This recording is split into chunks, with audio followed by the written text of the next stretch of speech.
तरैया विधानसभा क्यों खास है? फिलहाल तो यहाँ बीजेपी का कब्जा है और महाराजगंज लोकसभा में ये तरैया विधानसभा आती है, लेकिन इस सीट का मिजाज क्या रहा है? क्या ये सीट कमल खिलाती रही है या फिर कोई हमेशा बदलाव देखने को मिलता रहा है? समीकरण क्या कहते हैं, इस पर चर्चा होगी। रंजन जी, तरैया को अगर आप स्कैन करते हैं तो तरैया का मिजाज क्या पाते हैं? देखिए, तरैया विधानसभा क्षेत्र जो है 1967 में यहाँ पर पहला चुनाव हुआ था। सारण जिले में पड़ता है और महाराजगंज लोकसभा जो है उसमें एक विधानसभा क्षेत्र है, जैसा कि आपने बताया। तो जब आप 1967 से लेकर एक दशक तक देखते हैं, मतलब कि 1977 तक के चुनाव में, तो यहाँ पर कांग्रेस वर्सेस सोशलिस्ट पार्टी की भिड़ंत जो है वो देखने को मिलती है। जनसंघ का भी प्रभाव जो है वो यहाँ पर दिखता है। ये बात अलग है कि उसे जीत नहीं मिली, लेकिन उसका भी एक प्रभाव था। फिर उसके बाद 1980 और 85 का समय आता है और यहाँ पर जो मुकाबला है वो बदल जाता है। बीजेपी अपने स्थापना के बाद से जो तरैया विधानसभा क्षेत्र है वहाँ पर अपना प्रभाव छोड़ने में सफल रही है। तो आप देखती हैं कि 1980 और 1985 के विधानसभा चुनाव में यहाँ कांग्रेस और बीजेपी के बीच जो है मुकाबला होता है। फिर 1990 से बिहार की राजनीति में एक बदलाव आता है, बिहार की राजनीति एक करवट लेता है और फिर वहां से कांग्रेस का एग्जिट होता है और मुकाबला यहां पर बीजेपी वर्सेस सोशलिस्ट पार्टियों के बीच जो है होने लगता है। देखिए, ये जो तरैया विधानसभा क्षेत्र है एक प्रमुख विधानसभा क्षेत्र है, इसको हॉट सीट भी कहते हैं। और देखिए, जो अभी सारण से सांसद हैं राजीव प्रताप रूड़ी, वो भी तरैया विधानसभा क्षेत्र से चुनाव जीतने में सफल रहे हैं। 1990 में वो यहां से चुनाव जीते थे, तो अपने राजनीतिक करियर के शुरुआती वर्ष जो हैं उन्होंने तरैया में गुजारे हैं और 1990 में वो विधायक बने। ये बात अलग है कि तब वो जनता दल के टिकट पर जो है वो चुनाव जीते थे। यहां पर अगर आप एक चीज और देखिए कि तरैया विधानसभा जो है पहले छपरा लोकसभा के अंतर्गत एक विधानसभा की सीट थी, जो कि बाद में महाराजगंज विधानसभा क्षेत्र के रूप में जो है वो अब उसके अंतर्गत एक विधानसभा सीट है। तरैया में जो राम जानकी शिव मंदिर है उसकी बहुत महत्ता है। जो लोग जाते हैं वहां दर्शन के लिए पहुंचते हैं। और इसके अलावा आप देखें तो तरैया में गंडक, मही, खदरा और डबरा नदियां जो है वो बाढ़ लेकर आती हैं। तो अब इस बार हम ये देखते हैं कि तरैया में किस पार्टी के लिए वोटों की बाढ़ जो है वो आने वाली है। ये एक बात है जिस पर कि सबकी दिलचस्पी है और सबकी नज़र भी लगी हुई है, सभी जानना भी चाहते हैं। देखिए, तरैया में आज तक 14 चुनाव हुए हैं। कोई ऐसी चीज़ नहीं दिखती कि किसी एक पार्टी का बहुत दबदबा हो। ये बात अलग है कि सोशलिस्ट पार्टियां यहाँ पर ज़्यादा चुनाव जीती हैं, लेकिन किसी एक पार्टी ने बहुत ज़्यादा चुनाव नहीं जीते हैं। यहां पर बीजेपी और आरजेडी ने 3-3 बार सफलता अर्जित की है। जनता दल, कांग्रेस ने 2-2 बार कामयाबी हासिल की है। तो एलजेपी, जनता पार्टी, जेएपी और एसएसपी जो है उसको भी एक-एक बार यहां पर सफलता मिली है। सबसे ज्यादा बार जो जीतने का रिकॉर्ड है तरैया विधानसभा वो रामदास राय के पास है, जिन्होंने कि 4 बार जो है तरैया का प्रतिनिधित्व किया है। जनक सिंह जो कि अभी विधायक है वो भी यहां से 3 बार जो है वो जीते हैं। हम अब आखिरी 3 चुनावों की बात करेंगे 2010 से नए परिसीमन के बाद, कि वहां आंकड़े हमें क्या कुछ दिखा रहे हैं और क्या कुछ बता रहे हैं और क्या कुछ हमसे छिपा रहे हैं। तो इन सारी चीज़ों पर हम चर्चा करेंगे। लेकिन एक चीज़ आप देखिएगा कि 2000 से, साल 2000 से हर बार जो है विधायक का चेहरा जो है वो बदलता हुआ दिख रहा है। 2000 में रामदास राय थे, तो 2005 के फरवरी में जनक सिंह थे, फिर 2005 में रामदास राय आ गए, तो फिर 2010 में जनक सिंह आ गए, तो 2015 में मुद्रिका प्रसाद राय आ गए और फिर 2020 में जनक सिंह आ गए। तो 2000 से हर अगले चुनाव में जो है वो जीतने वाला प्रत्याशी दूसरा होता है। किसी को कंसेक्यूटिव सेकंड टर्म जो है वो 2000 के बाद नहीं मिला है। जो कंसेक्यूटिव सेकंड टर्म मिला था वो रामदास राय को ही मिला था, आखिरी 1995 और 2000 दोनों में वो जीते थे। 2010 चुनाव की हम अगर बात कर लें तो जनक सिंह बीजेपी के टिकट पर चुनावी मैदान में थे। 26,600 वोट उनको आए थे, 26.5% उनका मत प्रतिशत भी था। और राम प्रवेश राय जो हैं यहां से आरजेडी के उम्मीदवार थे, लेकिन जो उम्मीदवार थे वो चौथे स्थान पर चले गए। उनको 13,368 वोट आए, मतलब 13.36% वोट। और जो कांग्रेस के प्रत्याशी थे तारकेश्वर सिंह, वो दूसरे स्थान पर रहे, उनको 19,630 वोट आए। और रामदास राय के भाई जो हैं मुद्रिका प्रसाद राय, वो तीसरे स्थान पर आ गए, मतलब आरजेडी से भी पहले 16,338 वोट लाकर 16.33% वोट उनको आए। तो जीत मिली जनक सिंह को कितने वोटों की? 6,970 वोटों की। अब जब मुद्रिका प्रसाद राय ने आरजेडी के ऑफिशियल कैंडिडेट से बेहतर प्रदर्शन किया तो 2015 ने आरजेडी ने जो है वो मुद्रिका प्रसाद राय को ही लालटेन थमाकर तरैया के मैदान में उतार दिया।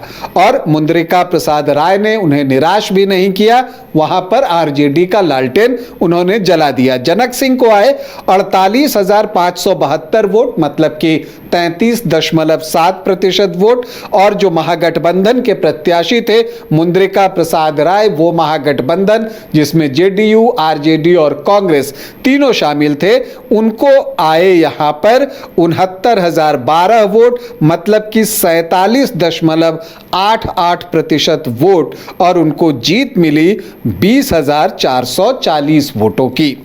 लेकिन 2020 में परिस्थितियां बदल गई थी, जेडीयू की वापस एनडीए फोल्डर में वापसी हो गई थी, तो आरजेडी ने जो है वो लेफ्ट और कांग्रेस के साथ मिलकर एक नया महागठबंधन बना लिया था। तो यहां पर जो है जनक सिंह एक बार फिर से बीजेपी के प्रत्याशी बनाए गए। 53,430 वोट उनको आए, 32.2% वोट। आरजेडी ने अपना प्रत्याशी बदल दिया। मुद्रिका प्रसाद राय जो पिछली बार चुनाव लड़े थे, उनको जो है उन्होंने टिकट डिनाई कर दिया और सिपाही लाल महतो को जो है उन्होंने टिकट दिया। उनको आए 42,123 वोट, मतलब कि 25.3% वोट। लेकिन इन सब के बीच जो है प्रभुनाथ सिंह के भतीजे सुधीर कुमार सिंह यहां से निर्दलीय चुनावी मैदान में उतर गए थे, उनको 15,425 वोट आए।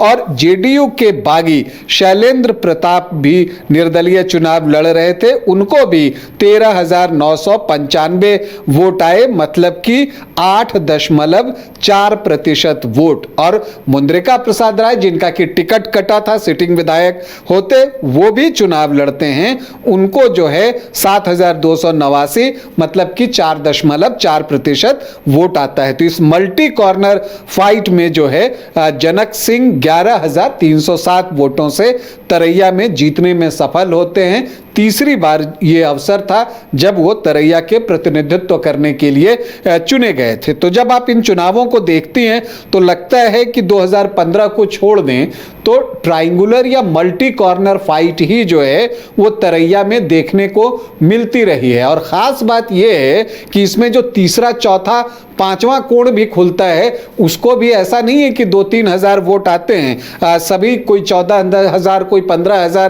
कोई 10,000, 12,000 वोट लेकर आता है तो सबकी अपनी एक एक जो है वो पैठ भी होती है। तो अब इस बार सवाल ये उठता है कि किन दो व्यक्तियों के बीच चुनावी मुकाबला होगा। क्या बीजेपी अपने सिटिंग विधायक जनक सिंह पर ही विश्वास जताएगी? क्या आरजेडी सिपाही लाल महतो को ही टिकट देगी? सुधीर कुमार सिंह क्या करते हैं? इन सारी चीजों पर जो है लोगों का ध्यान है। फिलहाल अगर आप देखें तो बीजेपी से जो दावा है वो जनक सिंह का मजबूत दिखता है और उनका दावा जो है मजबूत इसलिए दिखता है कि वो अभी बीजेपी के उप मुख्य सचेतक भी हैं, तो उनकी एक संगठन पर भी पकड़ जो है वो दिखती है। लेकिन आप आरजेडी से देखें तो वहां कई दावेदार हैं। सिपाही लाल महतो तो हैं ही, जो कि पिछला चुनाव लड़े थे। मुंद्रिका राय जो हैं वो एक बार फिर से जो है वो कोशिश कर रहे हैं कि उनको आरजेडी से चुनाव लड़ने के लिए सिंबल दिया जाए।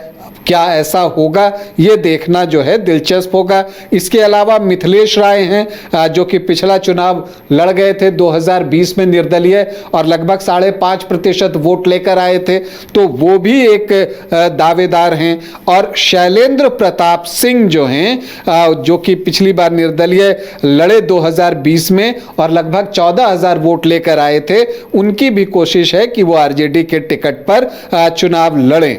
जबकि अगर हम एलजेपी से जो एक चर्चा है, चूंकि आप देखते हैं कि सुधीर कुमार सिंह, युवराज सुधीर कुमार सिंह जो हैं, जो प्रभुनाथ सिंह के भतीजे हैं, वो भी चुनाव लड़ना चाहते हैं। तो क्या ये सुधीर कुमार सिंह को जो है वो टिकट मिलेगा? अगर मान लीजिए वो ये कोशिश कर सकते हैं कि एलजेपी से उनको टिकट मिल जाए। हालांकि प्रभुनाथ सिंह का परिवार अभी ज़्यादातर सभी आरजेडी से जेडीयू में शिफ्ट कर चुका है, लेकिन सुधीर कुमार सिंह किधर जाते हैं इस पर बहुत कुछ निर्भर करेगा। दीनानाथ सिंह के बेटे हैं, दीनानाथ सिंह का अभी निधन हुआ है, एक सिंपैथी भी इनके प्रति अभी वहाँ पर है। तो देखना है कि एनडीए वहाँ से किसे टिकट देती है, लेकिन अभी भी जनक सिंह का दावा जो है वो मजबूत बना हुआ है। इसके अलावा कांग्रेस से धनवीर सिंह हैं, तारकेश्वर सिंह की पत्नी भी जो है वो भी कोशिश कर रही हैं कि उनको टिकट मिले। तो अब सवाल ये है कि क्या आरजेडी ये सीट कांग्रेस को लड़ने देगा? इसकी संभावना हालांकि कम दिखती है।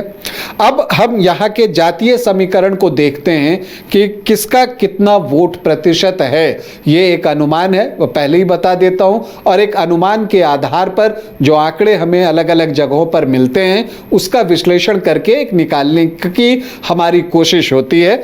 यहां पर जो एससी वोटर्स हैं वो 11.29% हैं। जो मुस्लिम वोटर्स हैं वो 10.7% हैं। यादव की संख्या यहां पर अच्छी है, 17 से 18% जो हैं वो यादव वोटर्स हैं। तो ये जो MY का चंक बनता है वो 28 से 29% है। लेकिन यहाँ पर सामान्य जाति के वोटर्स भी अच्छी संख्या में हैं और यहाँ पर आप देखिएगा मुकाबला जो है यादव वर्सेस राजपूत का देखने का अक्सर जो है वो मिलता है। इसको सारण का मिनी चित्तौड़गढ़ भी लोग कहते हैं। राजपूत यहाँ 16 से 16.5% हैं, भूमिहार 2-3% हैं, ब्राह्मण 4 से 4.5% के आसपास हैं। तो सामान्य जाति के वोटर्स की संख्या भी 22 से 23% के आसपास पहुंच जाती है। कोयरी कुर्मी 8.5 से 9% और वैश्य जो हैं 11 से 12% हैं। तो ये 20% का आंकड़ा इधर पहुंच जाता है।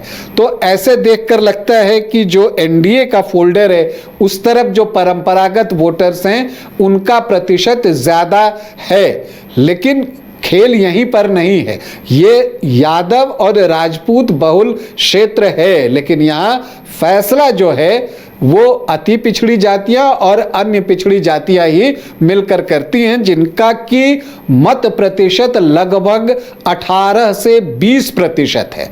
तो 18 से 20% जो है आपको अदर्स जो 55 वोटर्स की हम बात करते हैं वो 18 से 20% और एससी आप जोड़ लीजिए उसमें तो 11.29%। तो 30-31% वोट का चंक ये अलग से बन रहा है।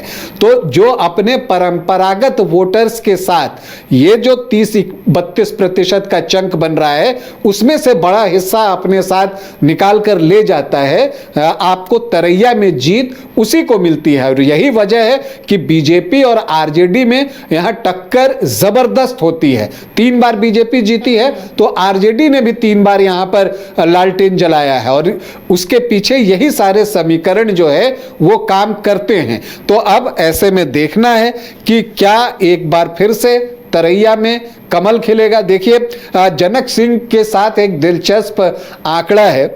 जनक सिंह जो है अगला चुनाव हार जाते हैं। 2005 फरवरी में वो जीते थे तो अक्टूबर का चुनाव हार गए, 2005 के अक्टूबर का। 2010 में जीते तो 2015 हार गए।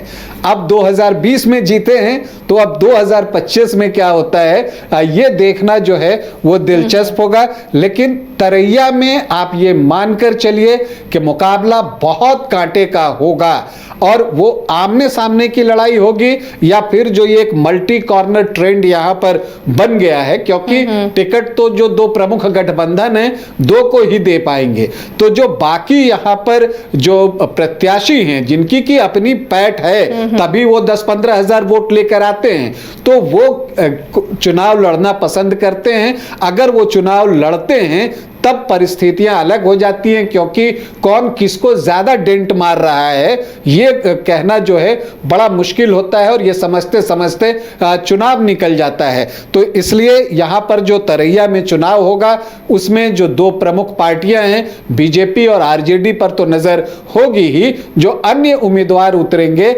उसमें कौन किसको कितना नुकसान पहुंचा रहा है, जन सुराज से कौन उम्मीदवार होगा, उन सारी चीजों पर यहां का परिणाम निर्भर करेगा। तो तरैया की जंग बेहद दिलचस्प होने जा रही है। अब तरैया की वैतरणी कौन पार करता है इस पर हमारी नजर बनी रहेगी। क्या आमने सामने का मुकाबला होगा, क्या इतिहास ये सीट दोहराएगी, अपने रिकॉर्ड्स को दोहराएगी, या फिर यहाँ पर मल्टी कॉर्नर फाइट होगा, उस पर भी हमारी नजर बनी रहेगी। तो इन सब अपडेट्स के लिए आपको सीट स्कैनर के साथ बने रहना होगा।